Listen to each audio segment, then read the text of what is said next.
Okay, so yesterday was the anniversary of Elvis's death. Happened back on 1977, and this is what the Phoenix Gazette looked like the next day. I asked how you got these. A viewer sent me these years ago because she knew I was an Elvis fan. And here's another picture. Maybe we can get a close-up shot of it. Here's a shot of what the Phoenix Gazette looked like. So here it was the day after Elvis died. So this is what was in the paperback almost 30 years ago now. Crazy. Or 40 years ago. It was 39 years, I think, yesterday. Yeah, so it'll be 40. So, and people wonder why I like Elvis so much. Well, it's because you have a little close personal connection. I do have a connection. So I've told people for years, and I never got the full story, that my mom dated Elvis. Joining us now on the phone is my mom. Hi, Mom. Good morning. Hi, Mom. Good morning. How are you? I'm doing great, except I'm going to kill my son for making me do this. No, come on. She's all nervous. First of all, I have to tell you, I love your son. He's amazing. Oh, well, he's a good kid. Well, he's a good young man. Boy, You're a that good was kid. a rousing endorsement. Thank you, Mom. We love having him on the morning show. It's been he great. loves it. Okay. He loves being there. He's enjoying it a lot. I am. Sure. It's really fun. So let's put up a picture of my mom. Okay. Now, this is my mom back in the day. Still a beautiful woman now, but back in the day. So this is my mom when you were having interactions with Elvis. So start from the very beginning, and you got about 2 minutes, I believe. So tell us your story. What do you have? My whole life story in 2 minutes. No, the Elvis story. Okay, I was 21 years old, and I had a friend of mine who did entertainment down in Las Vegas, and he said that he could get us tickets for the comeback for Elvis, so for my girlfriend and myself. And so we said, yes, we'd love to go. We'd love to go down there. So he got us VIP tickets to go down to Vegas, see his show, and we watched the show and was absolutely mesmerized by Elvis. He was entertaining, actually beyond entertainment, just a wonderful man. And after the show, he came up to me, my friend came up to me and said, would you like to go up to the after party at the Penthouse and meet Elvis?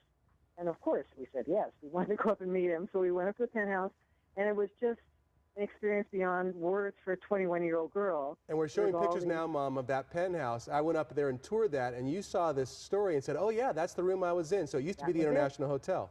That's right. It was the same place. You did a story on the same exact Penthouse. And he was there, but also there was probably maybe another 75 people in the room, but they were all a lot of celebrities. Diana Ross was there. I can't remember. I think it was all the Supremes, I think, were there. But, I mean, a whole bunch of just big celebrities came to see him because this was his big comeback.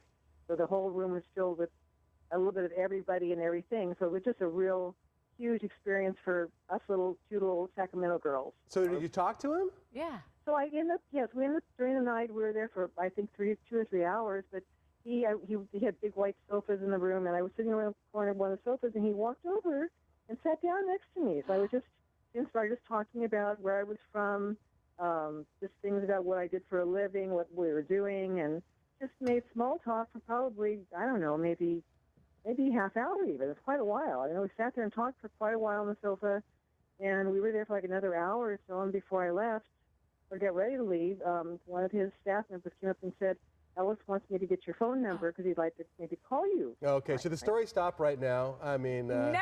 Okay. Keep going! I want more! Well, that's what we did. So I gave him my phone number, and probably within I don't remember how long, it was a couple of months or a couple of weeks or whatever, got a phone call from a staff member and said they would like me, they're going up to, I think they're still in Vegas at that time. So I think they would come back down to Vegas and he'd like to have dinner with you. And so we flew back down to Vegas, and we had dinner with him before the show, saw the show again. And so tell us about that dinner, because you have told me about the dinner. You said he was just sitting backstage by himself at a table, right? Is that what I remember? He always ate in his suite. And he couldn't go out anywhere because he was too big. Popular, he couldn't go out. So he had to have dinner in his suite. So he always had a big table, and he had a full dinner. He always had a great big dinner before he went on the show, which I always thought was kind of amazing because I don't know how you could do that because he was so, energetic on the show. But then he'd eat dinner and we'd sit there and just talk, just chat about our kids. And I had you, and he had Lisa. So we talked. You two were about the same age, I think, at that time. I think we still are. You weren't nervous, like sitting there, like sharing a meal? No? I think probably maybe the very first time I met him, very first time I saw him, the very first time at the Penthouse. That was like an oh my gosh moment. Like, oh my gosh, what am I doing here? And after that, you know what? He was the most gentleman.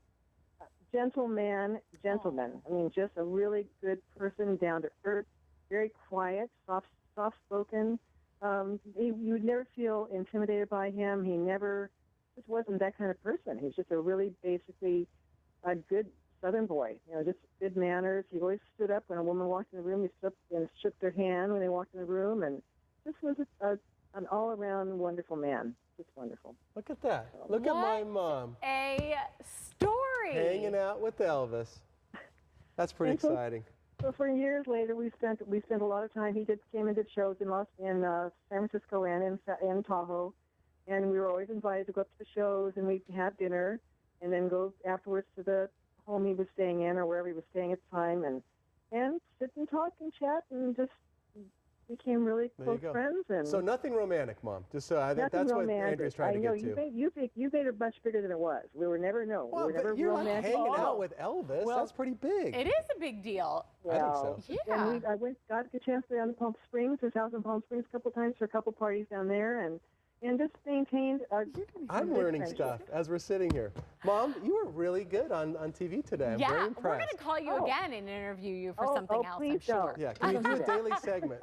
And you are stunning, by the way. I have to tell you that. That's a long time ago. It was. A long time ago. No. Thanks, Mom. Great job. So nice to talk to you. Nice talking to you guys, and enjoy the rest of your show. We will. Have a great day. And thanks for tuning in every day from Sacramento. My mom. Who knew? I had no idea it went on as long as it did. I know. In Palm Springs, there was other instances. And nothing romantic? No, are you buying that?